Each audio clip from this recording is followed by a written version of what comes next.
والصلاة والسلام على رسول الله أما بعد أعوذ بالله من الشيطان الرجيم وَلَقَدْ صَرَّفْنَا فِي هَذَا الْقُرْآنِ لِلنَّاسِ مِنْ كُلِّ مَثَلٍ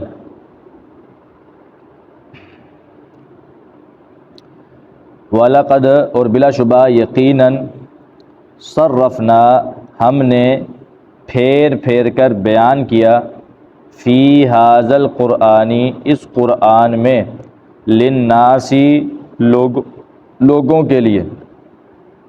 من کل مثل ہر مثال کو ہم نے اس قرآن میں لوگوں کے لیے کھول کھول کر جو ہے نا وہ بیان کیا ہے پھیر پھیر کر، یعنی بار بار۔ وَكَانَ الْإِنسَانُ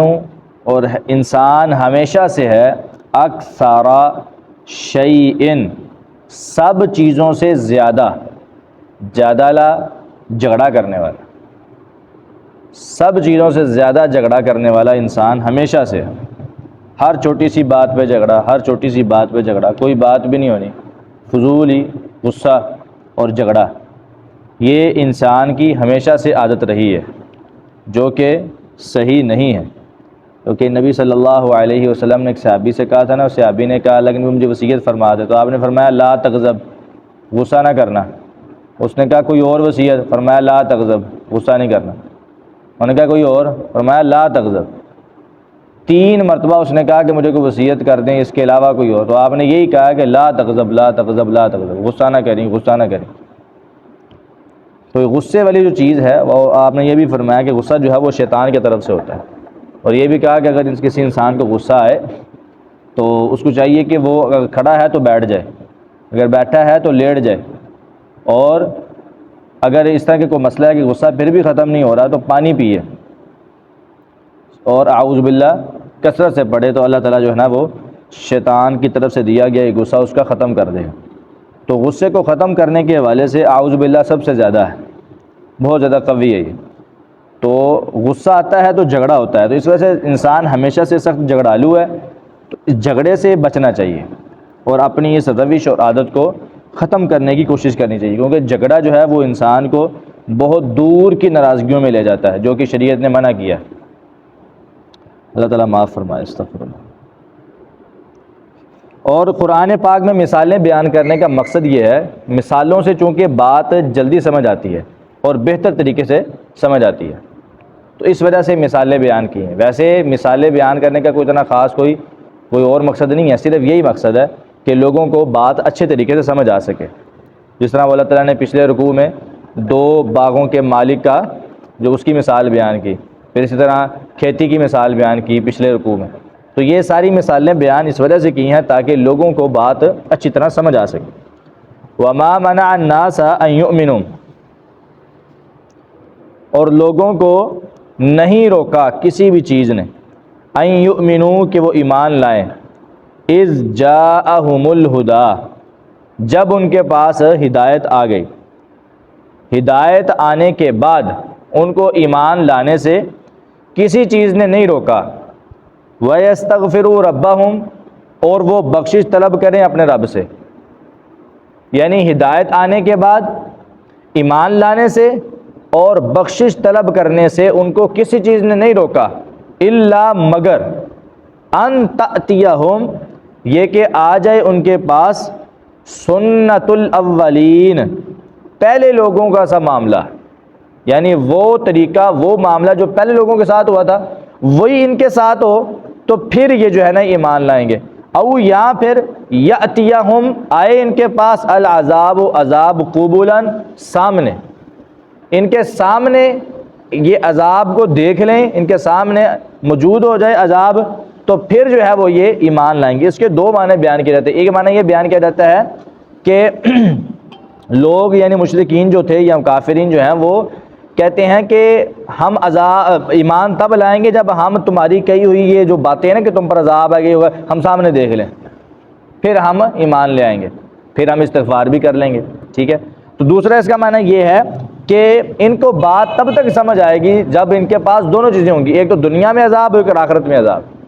دنیا اور آخرت کا عذاب جب ان کے پاس آئے گا نا، پھر ان کو بات سمجھ آئے گی کہ انبیاء ہمیں صحیح کہا کرتے تھے، ہمیں اس وقت سمجھایا کرتے تھے تو ہمیں بات سمجھ نہیں آئی، تو اس کے علاوہ ان کو کوئی بات سمجھ نہیں آئے گی۔ جس طرح وہ مشرکین نے مطالبہ بھی کیا تھا نا اللہ رب العالمین سے، کہ وہ بیت اللہ کا طواف غلاف پکڑ کے انہوں نے کہا تھا کہ اللہم ان کان ھذا ھو الحق من عندک فامطر علینا حجارۃ من السماء، اے اللہ اگر یہ جو تمہارا نبی جو دعویٰ کرتا ہے یہ نبی ہونے کا، اگر یہ جو لے کر آیا حق ہے، سچ ہے،